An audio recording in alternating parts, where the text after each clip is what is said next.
అందరికీ నమస్కారం. మనం మన పురాణాలను ఉపయోగించుకొని మన నిత్య జీవితంలో ఎలా ఉండాలో తెలుసుకుంటున్నాము. అందులో భాగంగా ఈరోజు మనం రామాయణంలోని ఒక సందర్భం ద్వారా అన్నదమ్ముల సంబంధం ఎలా ఉండాలి, సోదరులతో మనం ఎలా మెలగాలో ఈరోజు తెలుసుకుందాం. సందర్భంలోకి వెళ్తే, రాముడు వనవాసం కోసం అరణ్యం గుండా అయోధ్యను దాటి వెళ్తాడు. అరణ్యాన్ని దాటిన తర్వాత రాముడు వనదేవతతో ఇలా ప్రార్థిస్తాడు. ఓ వనదేవత, ఇంతసేపు నేను నడిచి వచ్చిన దారిలోని ముళ్ళు రాళ్ళు లేకుండా దానిని చదును చేయమని ప్రార్థిస్తాడు. అది విన్న వనదేవత ప్రత్యక్షమై రాముడితో ఇలా విన్నవించుకుంటుంది. శ్రీరామ, నువ్వు ముందుగానే ఈ దారి వెంట నడిచి వచ్చావు. అందులో రాళ్ళు ముళ్ళు ఉన్నాయి. అవి నీకు బాధను కలిగించాయి. కానీ అప్పుడు ఎప్పుడు నీవు ఈ విధంగా నన్ను ప్రార్థించలేదు, కానీ ఇప్పుడెందుకు ప్రార్థిస్తున్నావు అని అడుగుతుంది. అప్పుడు రాముడు వనదేవతకు నమస్కరించి ఈ విధంగా చెప్తాడు. ఓ వనదేవత, నేను వచ్చిన దారిలోనే నన్ను వెతుక్కుంటూ నా తమ్ముడు భరతుడు వస్తాడు. అతడు ఈ విధంగా ముళ్ళు రాళ్ళ వల్ల ఇబ్బంది పడడం నాకు ఇష్టం లేదు అని చెప్తాడు. అది విన్న వనదేవత ఈ విధంగా అడుగుతుంది. భరతుడు అంత సున్నితస్తుడా, ఈ బాధను తట్టుకోలేడా అని అడుగుతుంది. అప్పుడు రాముడు ఈ విధంగా చెప్తాడు.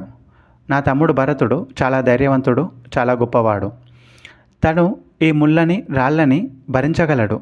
కానీ తన వల్ల నేను వనవాసం కోసం ఈ దారిలో వస్తూ ముళ్ళని కానీ రాళ్ళని కానీ ఈ అవరోధాలను దాటడం తలుచుకొని తను బాధపడతాడు.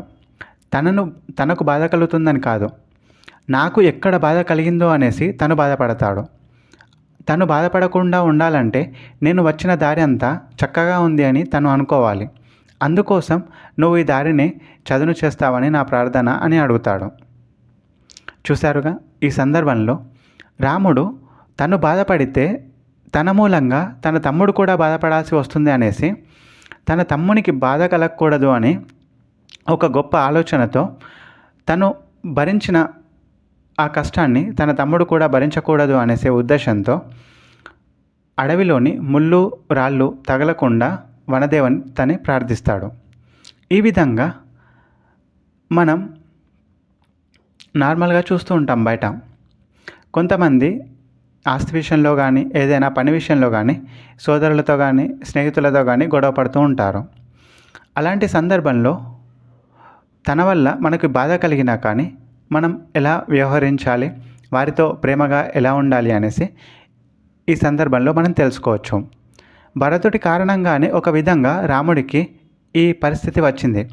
కానీ భరతుడి మీద రాముడికి కోపం కానీ బాధ కానీ లేవు. తను ఇంకా తన తమ్ముడి గురించి ఆలోచిస్తున్నాడు. తను ఎక్కడ బాధపడతాడో అనేసి వనదేవతను కూడా తన గురించి కాకుండా తన తమ్ముడి కోసం ప్రార్థించాడు. ఈ విధంగా మనం రాముడిని చూసి మనం మన సోదరులతో, మన స్నేహితులతో ఎలా ఉండాలో తెలుసుకోవాలి. ఇక మీదట మనం చిన్న చిన్న విషయాలకే గొడవ పడడం, ఒకరినొకరు బాధ పెట్టుకోవడం మానేసి కలిసి ఉండాలని ప్రార్థిస్తూ స్వస్తి.